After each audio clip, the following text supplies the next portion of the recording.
Hot Daddy Ariel Noah dan putrinya Alea liburan ke Paris, potret kedekatan keduanya curi perhatian.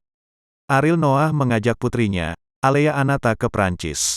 Mereka melakukan perjalanan wisata ke Paris untuk menyaksikan pagelaran fashion show.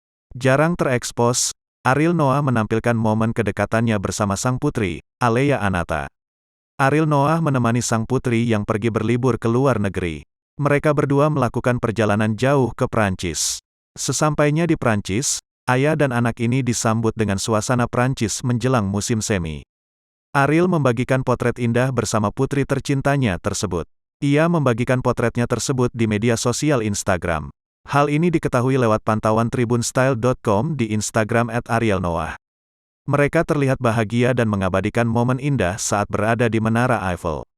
Alea tampak merangkul tangan Ariel dan tersenyum menghadap ke kamera. Keduanya juga kompak mengenakan atasan yang berwarna hitam. Bonjour, tulis Ariel melalui akun pribadinya tersebut. Tak sedikit warganet ikut memberikan komentar pada unggahan Ariel. Aduh papa Ariel gantengnya, meleleh ikatan cinta anak bapak atu ini. Cinta pertama anak perempuan adalah ayahnya @arielnoah, tulis warganet.